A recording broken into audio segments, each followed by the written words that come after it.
السلام علیکم ورحمۃ اللہ وبرکاتہ۔ خیر مقدم ہے آپ کا فدا نامے میں۔ منبع علم و عرفاں، محدث وجد و پیما، راضی گلستان نبوت، عمدۃ السالکین، امام العاشقین، برہان العارفین، حضرت مولانا شاہ نظام الدین اورنگ آبادی چشتی نظامی رحمہ اللہ علیہ کا ذکر خیر آپ کے سامنے کر رہے ہیں۔ آپ کچھ عرصے تک حضرت شیخ شاہ جہاں آبادی علیہ الرحمہ کی خدمت میں رہ کر علوم ظاہری سے فارغ ہوئے، پھر ریاضت و مجاہدوں میں مشغول ہوئے اور بہت جلد درجہ کمال کو پہنچے، اور آپ کے پیر و مرشد حضرت شیخ کلیم اللہ شاہ جہاں آبادی نے دکن کی ولایت آپ کے سپرد فرمائی اور ہدایت فرمائی کہ اورنگ آباد میں جا کر مستقل سکونت اختیار کریں۔ آپ اورنگ آباد میں تشریف لائے اور ذکر و فکر و مراقبہ میں مشغول رہے، تا دم واپسی رشد و ہدایت کرتے رہے۔ آپ کی ولادت باسعادت 1060 ہجری بمطابق 1650 عیسوی کو قصبہ نگراؤں، شہر کاکوری، ضلع لکھنؤ، ہندوستان میں ہوئی۔ آپ کی تعلیم و تربیت اپنے وطن میں ہوئی۔ دہلی کے اہل علم کا شعرا سن کر آپ بقیہ تعلیم حاصل کرنے کے لیے دہلی تشریف لائے۔ دہلی میں آپ نے حضرت شیخ شاہ کلیم اللہ شاہ جہاں آبادی علیہ الرحمہ کا شہرا فضل و کمال سنا۔ آپ نے چاہا کہ حضرت شیخ کلیم اللہ شاہ جہان آبادی کی خدمت میں حاضر ہو کر ان سے فیوض و برکات حاصل کروں۔ ایک دن آپ حضرت شیخ کی خانقاہ میں حاضر ہوئے اور دروازے پر دستک دی۔ اس وقت مجلس سما گرم تھی، دروازہ بند تھا۔ حضرت کا یہ دستور تھا کہ اجنبی شخص کو مجلس سما میں شرکت کی اجازت نہیں دیتے تھے۔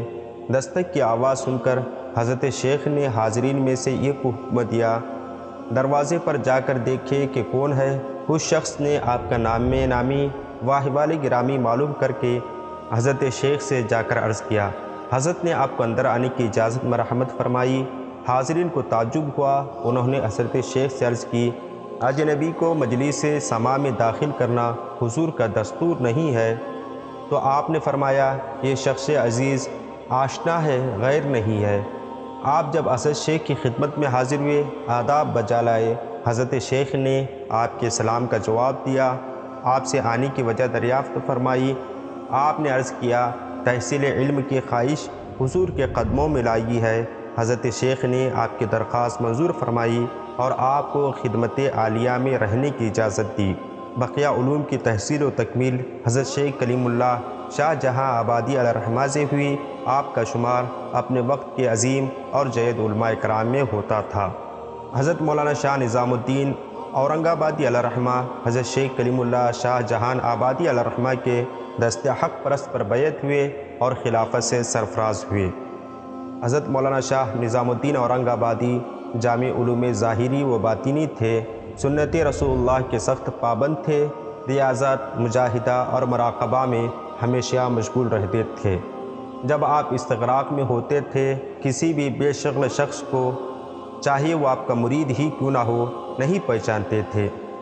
ہر ایک کے ساتھ خندہ پیشانی سے پیش آتے تھے، ہر آنے والے کی کھڑے ہو کر تعظیم کرتے تھے۔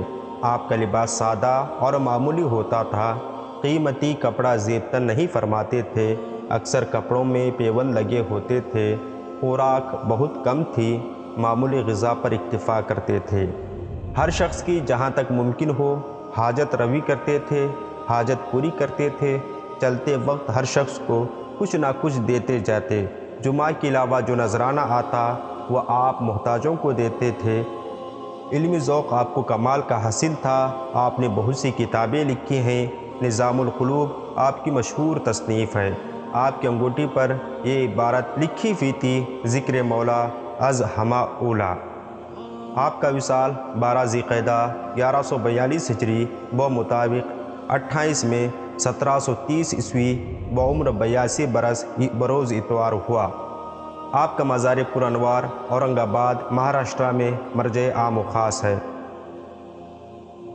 حضرت مولانا شیخ نظام الدین علیہ رحمت رضوان کے واقعات و کرامات انشاءاللہ آپ کے دربار پر حاضری کے ساتھ آپ کو سنا دیے جائیں گے۔ آپ سے درخواست ہے کہ آپ ہماری اس ویڈیو کو لازمی طور پر اپنے تاثرات کمنٹ باکس میں بتائیں۔ ملتے ہیں اگلی ویڈیو میں۔ السلام علیکم۔